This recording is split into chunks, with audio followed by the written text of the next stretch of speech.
Palem bus ప్రమాద బాధితులు రవాణా శాఖ మంత్రి బొత్స సత్యనారాయణతో సమావేశమయ్యారు. దీనికి సంబంధించిన మరింత సమాచారాన్ని మా ప్రతినిధి నరేంద్ర అందిస్తారు. నరేందర్, చెప్పండి, పాలెం బస్సు ప్రమాద బాధితుల డిమాండ్లేంటి? అలాగే బొత్స సత్యనారాయణ ఎటువంటి హామీలు ఇచ్చారు? ప్రభుత్వ స్పందన కూడా ఎట్లా ఉంది? Right, thank you Kalyani. ఎటకేలకు ప్రభుత్వం దిగొచ్చని చెప్పవచ్చు.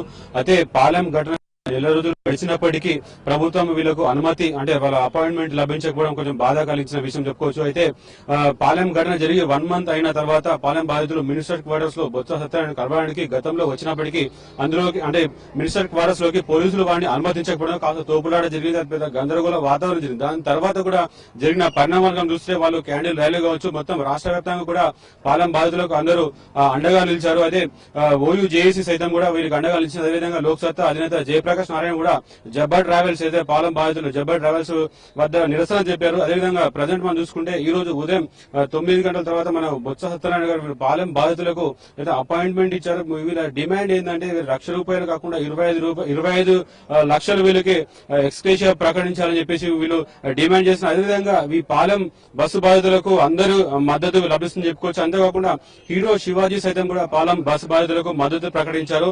అయితే పాలెం బస్సు బాధితులకు న్యాయం జరిగేంత వరకు పోరాడుతని చెప్పి ఒకవేళ న్యాయం జరగకపోతే తాను ఆమరణ దీక్ష చేస్తానని చెప్పేసి కూడా హీరో శివాజీ చెప్పడం జరిగింది. ఎటకేలకు ఇవన్నీ పరిణామాలు చూసుకుని బొత్స సత్యనారాయణ ఈ రోజు ఉదయం పాలెం బస్సు బాధితులను లోపలికి అనుమతిస్తున్నారు. అదేవిధంగా వీళ్ళ డిమాండ్ కనుక చూసుకుంటే ఏదైతే ప్రైవేట్ ట్రావెల్స్ ప్రైవేట్ బస్సులకు అరాచకాలకు అడ్డు అదుపు లేకుండా పోతుంది, వాటన్నింటినీ అరికట్టాలనే ఉద్దేశం ప్రధాన డిమాండ్ గా చేస్తున్నారు. అదేవిధంగా ఏదైతే వీళ్ళకి ₹1,00,000 కేటాయించారో ₹1,00,000 కాకుండా 25 లక్షలు తమ కేటాయించి చెప్తున్నారు. అదేవిధంగా తమ ఫ్యామిలీకి ఎవరైనా బాధితులు ఫ్యామిలీలో ఎవరైనా ఒకరికి ప్రభుత్వ ఉద్యోగం కేటాయించే విధంగా వీళ్ళు డిమాండ్ ఏదైతే బొత్స సత్యనారాయణ ముందుకు తీసుకెళ్తున్నారు. అది ఇప్పుడే వీళ్ళు పాలెం బాధితులు ఇప్పుడే మన మినిస్టర్ క్వార్టర్స్ వరకు చేరుకున్నారు. మనం చూసుకోవచ్చు. మొత్తం వీళ్ళందరూ కూడా ఒకరొకరుగా మినిస్టర్ క్వార్టర్స్ నుంచి లోపల బొత్స సత్యనారాయణ కలవడానికి వీళ్ళు వెళ్లడం జరుగుతుంది. మనం చూసుకోవచ్చు. మొత్తం కూడా ఒకరిద్దరు కాకుండా మొత్తం హీరో శివాజీ సైతం కూడా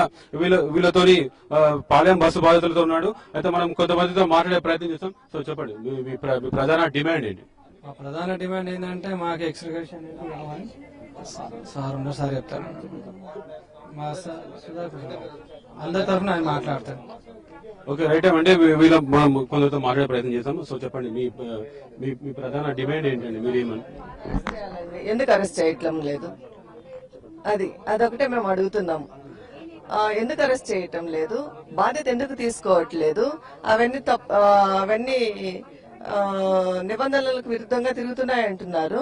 మరి ఎందుకు పట్టుకోవట్లేదు? 45 మంది చనిపోయినప్పుడు ఒక మనిషిని యాక్సిడెంట్ చేసినప్పుడే వాళ్ళని అరెస్ట్ చేస్తారనమాట. వీళ్ళని ఎందుకు అరెస్ట్ చేయటం లేదు? మా ప్రధాన డిమాండ్ అది. నెక్స్ట్ ఏదన్నా ఉన్నిందనంటే తర్వాత వస్తుంది, ఫస్ట్ వాళ్ళని అరెస్ట్ చేయమని చెప్పండి. అంటే మొత్తం బాధితులు చెప్తుంది అంటే తమకు న్యాయం జరగాలి. వీళ్ళని అంటే ఎవరైతే బాధితులు అని చెప్తున్నారు, ఎవరైతే దీనికి ఘటనకు పాల్పడ్డారో ఆ యాజమాన్యాన్ని అరెస్ట్ చేయాలి. ఇలాంటి ఆగడాలు అడ్డు అదుపు లేకుండా పోతే వీటన్నింటినీ అరికట్టాలని వీళ్ళు ప్రధానంగా డిమాండ్ చేస్తున్నారు. కళ్యాణి, ఓ2 స్టూడియో. Thank you Narender.